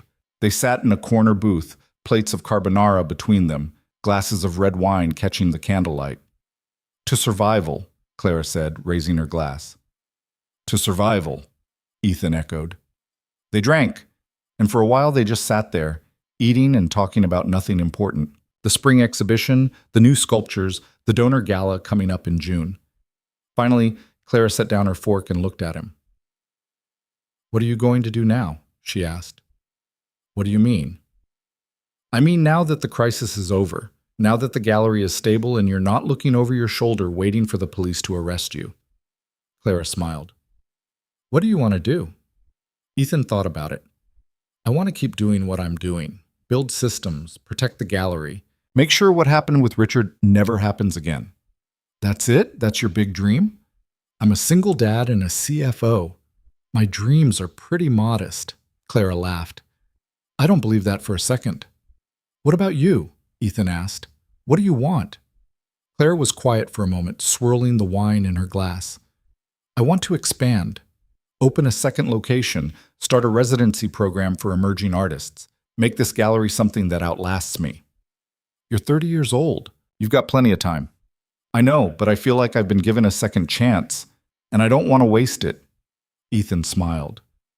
Then don't. Clara met his eyes. Will you help me? Always. They finished their wine and walked back to the gallery together. It was late, and the streets were quiet, the city settling into its nighttime rhythm. When they reached the gallery's front entrance, Clara stopped and turned to face him. I know I've said this before, but I need to say it again. Her voice was serious now. Thank you for everything. For believing in me when no one else did. For fighting when I wanted to give up. For being... She paused, searching for the right words. For being the best partner I could have asked for. Ethan felt his throat tighten. You would have done the same for me. I don't know if that's true, but I hope it is. They stood there for a moment, the space between them heavy with everything they'd been through together. Then Clara reached out and hugged him. Not a professional handshake or a polite embrace, but a real hug. The kind that said, you saved my life and I will never forget it. Ethan hugged her back, and for a moment he let himself feel the full weight of what they'd accomplished. They'd survived, both of them, and they'd done it together. What? 3 months later, the gallery hosted its quarterly exhibition opening. The theme was Resilience, a collection of works by artists who'd overcome personal and professional obstacles to create something beautiful. The irony wasn't lost on anyone. The gallery was packed. Donors, collectors, art critics, city officials. Margaret Holloway gave a speech about the gallery's renewed commitment to financial transparency and artistic excellence. Douglas Chen announced a new endowment fund to support emerging artists. And Clara stood at the center of it all, radiant in a navy dress, fielding questions and making connections and doing what she did best. Ethan watched from the edge of the crowd, a glass of champagne in hand. He'd never been comfortable at these events. Too much small talk, too many people. But he didn't mind being there, not tonight. You look proud, a voice said beside him. Ethan turned to find Vincent Kane standing there, dressed in an expensive suit, his expression unreadable. Vincent, I didn't know you were coming. I'm still a donor, even if I'm not on the board. Vincent gestured to the crowd. She's done well. Yeah, she has. And you? How are you settling in? Good. Busy. But good. Vincent nodded. I'm glad. What you did, recovering that money, standing up to my brother, it took courage. More than most people have. I was just doing my job. No, you were doing what was right. There's a difference. Vincent extended his hand. I wanted to thank you for showing me the truth about Richard. It was painful, but it was necessary. Ethan shook his hand. I'm sorry about how it ended. So am I. But I'd rather know the truth than live in a comfortable lie. Vincent released his hand. Take care of this place, Mr. Carter, and take care of her. He nodded toward Clara, who was laughing with a group of donors across the room. I will, Ethan said. Vincent smiled, a small, sad smile, and walked away. Ethan stood there, watching the gallery fill with life and light and possibility. He thought about everything that had happened, the fear, the risk, the impossible choices. And he realized he wouldn't change any of it, because it had led him here, to this place, to this life, to a job that mattered, and people who needed him, and a daughter who was safe and happy. Clara appeared at his elbow, her face flushed with excitement. We did it. The exhibition is a hit. Every piece has at least 3 interested buyers. That's your doing, not mine. It's our doing. Clara clinked her glass against his. Partners, remember? Partners, Ethan agreed. They stood there together, watching the gallery come alive around them. And for the first time in a long time, Ethan felt like he was exactly where he belonged. 2 weeks later, on a Saturday morning, Ethan woke to find Mia bouncing on his bed. Daddy! Daddy! Wake up! Ethan groaned and pulled the pillow over his face. It's Saturday. We're sleeping in. But I want pancakes. Pancakes require being awake. Then wake up! Ethan laughed and sat up, pulling Mia into his lap. All right. Pancakes it is. They went to the kitchen, and Ethan let Mia help measure the flour and crack the eggs. She got more on the counter than in the bowl, but he didn't care. These were the moments that mattered.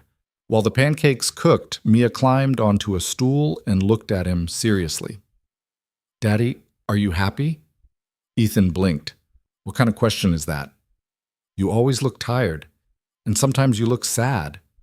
I'm not sad, sweetheart. I'm just... He paused, searching for the right words. I'm just working hard to make sure we're okay. Are we okay? Ethan looked at his daughter, this bright, brave, beautiful little person who'd been through so much without even knowing it.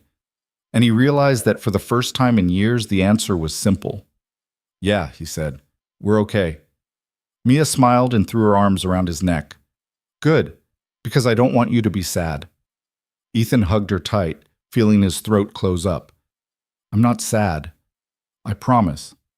And in that moment, he meant it. Done. The following Monday, Clara called an all-staff meeting. The entire gallery team gathered in the main hall, curators, security, administrative staff, everyone. Clara stood in the center, her expression serious. I wanted to bring everyone together to talk about the future of the Bennett Gallery, she began. The past year has been difficult. We've faced financial crises, legal challenges, and the loss of a board member. But we've also shown that this gallery is stronger than any single person, that it's built on the dedication of everyone in this room. Murmurs of agreement rippled through the crowd. And because of that strength, the board has approved something I've been working toward for months. Clara smiled. We're expanding. The gallery has purchased the building next door, and we're going to create a dedicated space for emerging artists, a residency program, studio space, exhibition opportunities, everything a young artist needs to launch their career. The room erupted in applause. Ethan stood at the back, watching Clara command the room with confidence and grace. This was the woman he'd met 6 months ago, but stronger, surer, unbreakable. After the meeting, Clara found him in his office. What did you think? She asked. I think you're going to change lives. Clara's eyes sparkled. We're going to change lives. This wouldn't be possible without you. I just managed the money. You did more than that. You believed in this place when no one else did. You fought for it. You saved it. Clara sat down across from him. And I want you to know that I see it, all of it, and I'm grateful. Ethan didn't know what to say. Gratitude had always made him uncomfortable, but he managed to smile. You're welcome. Clara stood to leave, then paused at the door. Oh, and Ethan? Yeah? The board wants to give you a raise, effective immediately. $10,000 a year. Ethan's eyes widened. Clara, you don't have to... Yes, we do. You're worth it. And we're not losing you to some consulting firm that offers you more money. Before Ethan could respond, she was gone. He sat there, staring at the empty doorway, a smile creeping across his face. A raise. Stability. A future. Everything he'd been working toward. Everything Mia deserved. That evening, Ethan picked Mia up from after-school care and took her to the park. It was a warm spring day, the kind where the sun felt like a promise and the air smelled like fresh grass. Mia ran straight for the swings, and Ethan pushed her, watching her laugh as she soared higher and higher. Daddy, look, I'm flying! You sure are, sweetheart. Can we come here every day? Maybe not every day, but we can come a lot. Mia kicked her legs, pumping herself higher. I like when you're not sad anymore. Ethan's chest tightened. Me too, baby. Me too. After the park, they went home and made spaghetti for dinner. Mia told him about her day at school, how she'd learned to spell butterfly, and how her friend Emma had shared her cookies at lunch. Ethan listened, really listened, and realized that this was happiness, not some grand achievement or dramatic victory. Just this. Dinner with his daughter, stories about butterflies and cookies, the sound of her laughter filling their small apartment. After Mia went to bed, Ethan sat on the couch and pulled out his phone. He scrolled through his contacts and stopped on a number he hadn't called in over a year. His ex-wife.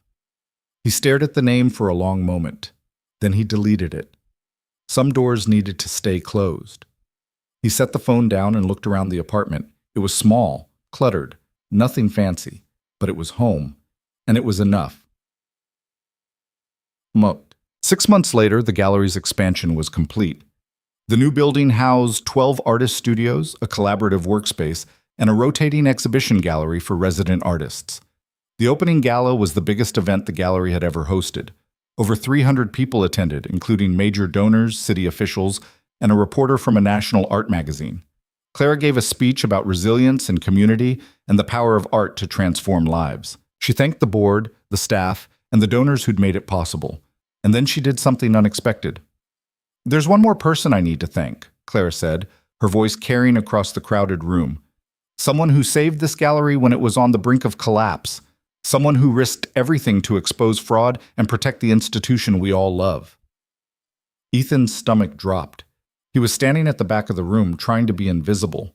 Clara's eyes found him in the crowd. Ethan Carter, our CFO, is the reason we're all standing here tonight, and I want everyone to know it. The room erupted in applause. Ethan felt his face flush. He wanted to disappear, to sink into the floor. But people were turning to look at him, smiling, clapping. Clara gestured for him to come forward. Reluctantly, Ethan made his way through the crowd. When he reached Clara, she handed him the microphone. "I don't know what to say," Ethan said, his voice shaking slightly. "Say thank you," someone called out, and the crowd laughed. Ethan looked at the faces around him, donors and artists and staff members who'd become something like family. "I'm not good at speeches," he began, "but I want you to know that this gallery, this place, it's special. It's not just about art. It's about giving people a chance, a second chance, a place to belong." He glanced at Clara, who was watching him with tears in her eyes. "A year ago, I was a contractor just trying to make ends meet. I didn't have health insurance. I didn't have stability. I didn't have a future." Ethan's voice steadied. "Clara gave me all of that. She gave me a job. She gave me a purpose. And she gave me a community." He turned to face the crowd. "So thank you, all of you, for making this gallery what it is, for believing in it, for fighting for it." The applause was deafening. Ethan handed the microphone back to Clara and tried to slip away, but she caught his arm. "You're not going anywhere," she said, smiling. "You're staying right here." So he stayed, and he shook hands and accepted congratulations and tried not to think about how far he'd come from that first day in Clara's office when she'd looked at him with desperate hope and asked if he could save her. He hadn't just saved her. They'd saved each other. And late that night, after the gala ended and the guests had gone home, Ethan and Clara stood alone in the new exhibition space. The lights were dimmed and the art on the walls glowed softly in the shadows. "We did it," Clara said quietly. "Yeah, we did." "Do you ever think about what would have happened if you hadn't taken the job?" Ethan thought about it. "Sometimes. I think about what would have happened if Richard had succeeded, if you'd lost the gallery. I wouldn't have survived it." "Yes, you would have. You're stronger than you think." Clara smiled. "Maybe, but I'm glad I didn't have to find out." They stood there in comfortable silence, two people who'd been through hell and come out the other side. Finally, Clara said, "I have something for you." She pulled an envelope from her purse and handed it to him. Ethan opened it. Inside was a letter on gallery letterhead. "Dear Ethan, in recognition of your exceptional service and dedication to the Bennett Gallery, the Board of Directors is pleased to offer you a partnership stake in the organization.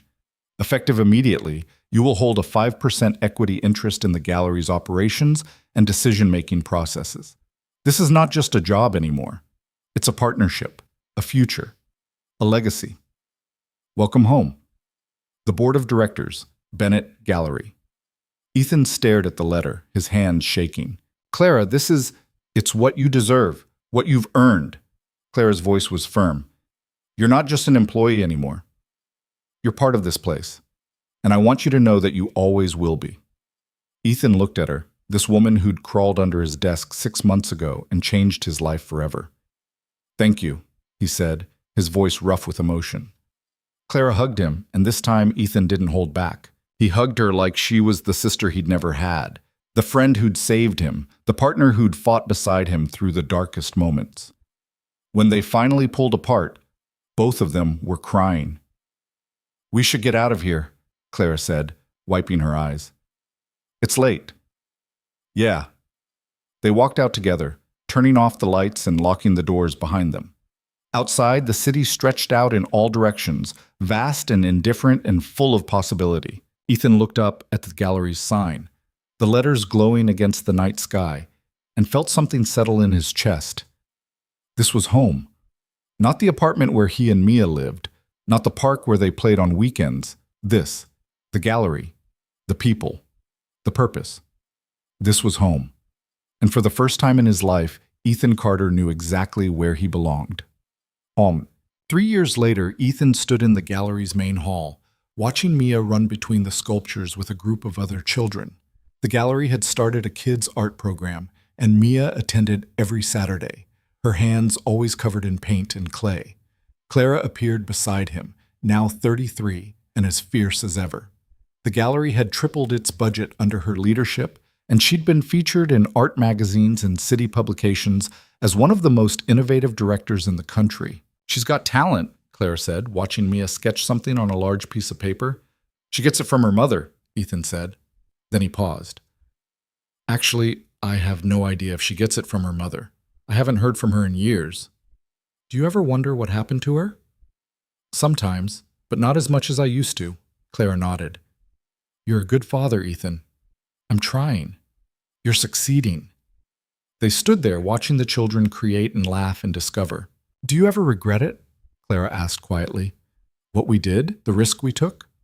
Ethan thought about it, about the fear and the uncertainty and the nights he couldn't sleep because he was terrified of losing everything.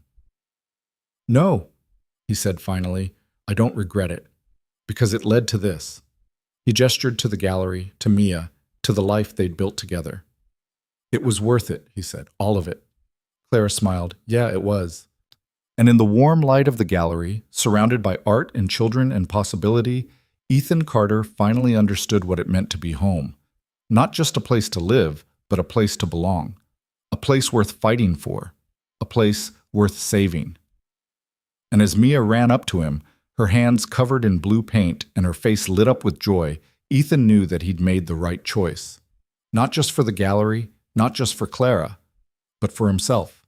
And for the daughter, who'd never have to know how close they'd come to losing everything. Because he'd protected her. He'd fought for her. He'd built a life where she could grow and dream and create without fear. And that, in the end, was all that mattered.